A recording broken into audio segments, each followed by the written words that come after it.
How are you? Very good, very good. Good. I'm in sunny San Diego. Are you in Chicago? Yes, Chicago.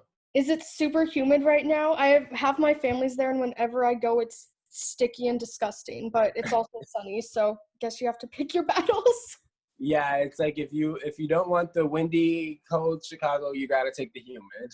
Yeah. Yeah, got it. Well, it's great that I've been able to talk to you, as you saw an email. I've been like trying to interview you for a couple of years, but you haven't been in LA as much as of course I was hoping. But I'm glad we're able to do it virtually. Yeah.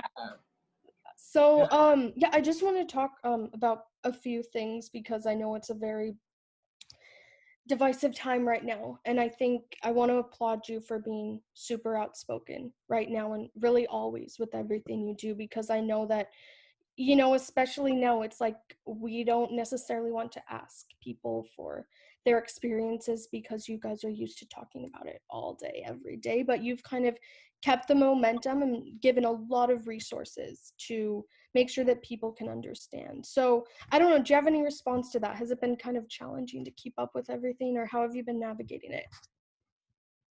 It's just for me. It's just about listening to my body and my gut, and making sure that I'm not burnt out or exhausted or lingering too much in the negative. Mm.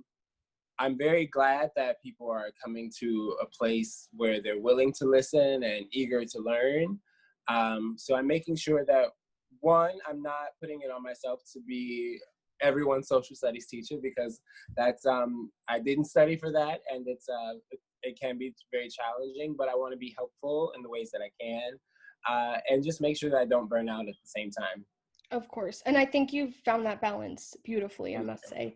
I like what you said about not being everyone's social studies teacher. I think that's a good way to put it. With that being said, of course, I'm sure you've seen just on social media that the social studies curriculum needs a big update.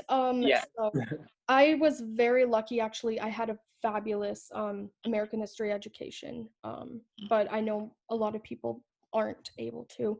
So I don't know if you remember, but do you remember kind of how your experiences was with that in your history classes? And if they weren't good, what would you recommend people to do, either teachers or current students? I think for me, I was very lucky. Seventh and eighth grade, I had two different African American social studies teachers, which I think played a big impact on the way things were presented to me. A lot of times I saw the teacher just literally put the book down and say, like, listen, they're not going to tell you what you need to know here. And that really opened my eyes. And it was like, okay, what the teacher is saying, don't listen to the book. Okay, something's going on. And so it kind of keyed me into thinking critically and looking for information. And besides what was fed to you, and I think that was one of the sparks that started me into, just independent thinking, which is rare to get at school. Very So, rare. Yeah. Critical yeah, thinking, super important. yeah. So I was very grateful for that. And, after, growing up and doing drag race, I can very clearly see that that was a spark that started some of what made me who I am today. And I always tell people now is like, when you're viewing things and when you're watching the news and taking in information, have a critical eye and always consider the source. What does the person telling me this stand to gain from the way that they're presenting it? I think that will lead you in the right direction. Totally. It's so important because I mean, I'm even guilty of this. I've seen things blow up on social media, maybe that our current president is saying, or that let's say the far right, the far left is saying, and I'm like, "Oh, that's terrible," or "Oh, good for them." And then I look and it's a tweet from some random person that just happened to blow up, and it's not backed by anything. And Anything, yeah. unfortunately, I'm so quick to be like, "Oh, this is terrible, this is great," and it's like, wait, I need to go research, because sometimes, it's not as great, or it's more terrible than what you thought. So Yeah.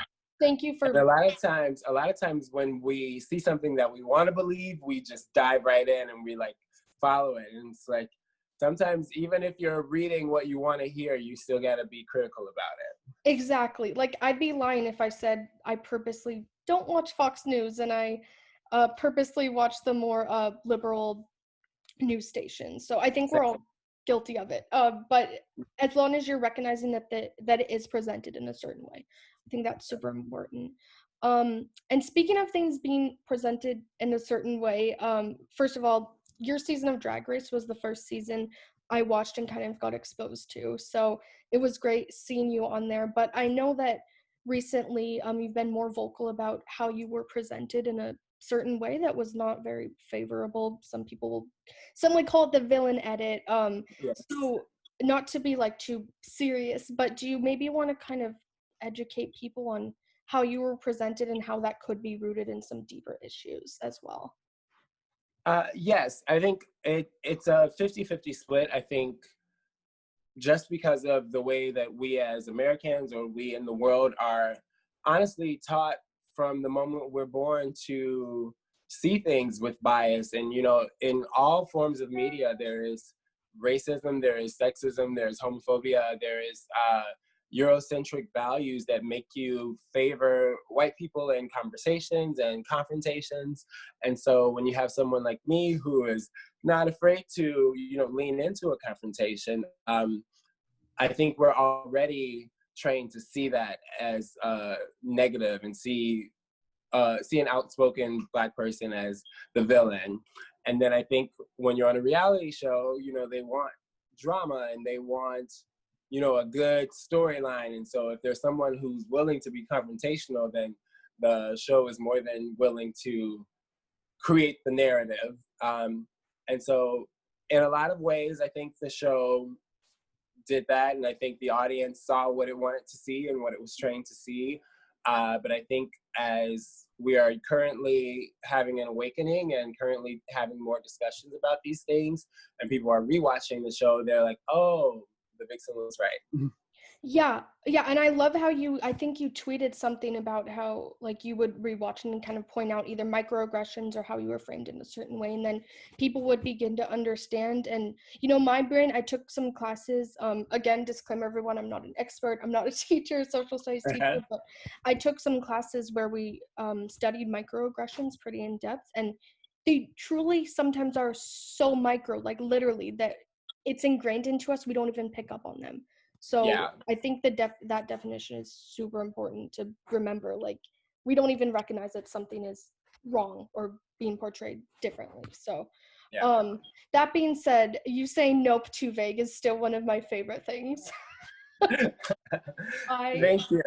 Yeah, of course. That was great. But I think it's also important that you did speak your mind and on that show. And I remember in the first episode, you said something super powerful, how your drag can be super political and super activism driven, and that can rub people the wrong way. I'm pretty sure you literally said rub people the wrong way.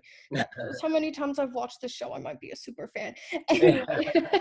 Yeah. anyway, have you noticed maybe less people kind of being rubbed the wrong way or scared since the Black Lives Matter movement has been reignited, or have you not really been able to notice since we're under lockdown right now?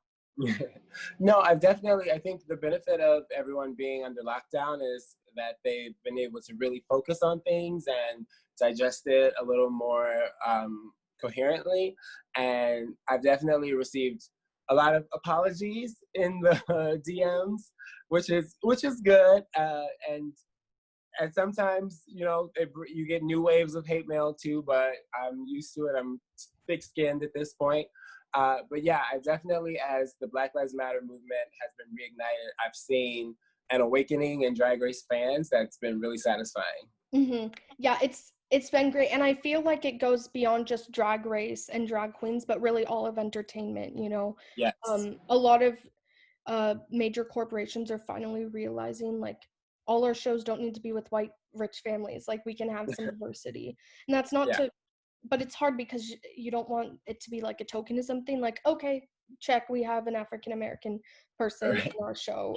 So it's a very hard balance to find. I think we're all still kind of finding it. So, um, and another thing I wanted to ask is Black Girl Magic. Of course, that's your big show that you do in Chicago, but you have done phenomenal, repeat phenomenal with doing it online. You have like 20 queens per show, is it, or something? It grows and it varies. The last one that we did in the last one that we did in June, we had 35 queens, which is really, really crazy. I'm toning it down this month. We're going to have 28, but that's still a very large show. Yeah, that's awesome. And it's on Twitch, right? Yes, On Twitch. twitch.tv/The Vixen's World. Amazing. Yeah, I think it's great that you all have really been able to show how resilient you are when something like this happens. You rely so heavily on, going in person, doing these shows, and it's great that you have all found ways to bring drag to people. I would argue more people, because you can get in. Obviously, it would be great if you could tip too, but Twitch doesn't have a viewing limit, so Yeah, that's hopefully really, really great. Yeah, have you noticed, I know it's kind of hard to crunch the numbers, but have you noticed that maybe more people have been watching since, like, absolutely.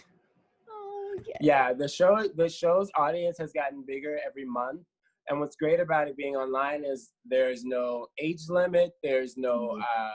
capacity, there's no fire hazard of having thousands of people watching. So we've been able to get as many people in the room that want to be there, and so hopefully it just keeps growing. Oh, I'm sure it will. And of course, I'll leave links for everyone to go check it out. And you're great about posting on Instagram any updates as well. Thank you. And something that I ask all almost all drag queens when I remember, I forgot yesterday. I was like, darn it. But something I've been asking ever since I started covering DragCon in 2017 is, what do you think is the biggest misconception about drag queens that you want to clarify, and then maybe a misconception specifically about you or about you and your kind of drag family that you want to clarify, and maybe they're the same. Yeah, I think they are the same. For me, I think a lot of people think that drag queens are performing for your entertainment, Hmm. which is, you know, probably true for a lot of queens. But what I say on stage and what I've said online at Black Girl Magic is that we're not doing this for you. This Black Girl Magic for me is an opportunity for the audience to come and celebrate the queens, So I'm doing it for me. I needed that. I needed an environment where Black queens were celebrated, and I didn't see one, so I made one. So as much as I thank people for coming out and, they thank us for doing the show, I'm like, I didn't do it for you. I did it for me. You know what? That's so fascinating because I've literally heard the exact opposite answer from you. So I love how, everyone thinks of drag and its purpose differently. So Yeah. that's so powerful that my mind is blown. But I think it's super important that you're able to kind of recognize that this is I don't know if the right word would be like therapeutic or Absolutely, yeah. okay, I didn't know if that would be like if that would come off as offensive, because that's definitely not how I meant it. But I think No, no. okay. No, it's definitely yeah, when you think of, a community of people who have really felt underappreciated, to have an event that is solely focused on showing them appreciation, it's definitely therapy. Mhm. Okay, cool. I'm glad that we're on the same page with that. And it's a great for everyone watching. Black Girl Magic is a great access point, not only to drag, but truly to some of the origins of drag as well, because you are all talking about issues that you face, either as drag queens, as people of color, as people in the LGBTQ community. So I just had to also applaud you on that. It's Thank super you. powerful. Thanks. Of course, of course. One more thing. Sorry, we went over. I think I told you 15 No minutes. worries, no worries. You're fine. Okay, cool. Hopefully you're not really going anywhere later. I mean, I've been locked up for 3 months, so Same, yeah, same. it's been rough, but I'm grateful that we have shows such as yours. Yeah, I just wanted to ask for social media, of course, Instagram, Twitter, um, YouTube, Twitch, all that fun stuff. Yeah, so you can find me everywhere at The Vixen's World. So Instagram, Twitter, Twitch, and YouTube at The Vixen's World. Perfect. Easy enough. Easy enough. Yes. Cool. And I hope that, when it's safe to do so, I'll see you back out in California somewhere. Yes. We'll see though. But hopefully. And thank you again. Oh, you're back. You disappeared for a second. Oh, sorry. I had an incoming call, but I'm back. Oh, that's okay. Do you need to take it? No, don't worry. You're fine. Oh, okay. All I was really going to say is, again, like, thank you for doing this interview with me. I'm glad we were able to make it work after a couple of years, and I really appreciate everything you have to say. So Thank you. Thank you so much. Thanks for calling in. Of course. Have a great rest of your day. You too. Thank you. Bye-bye. Bye.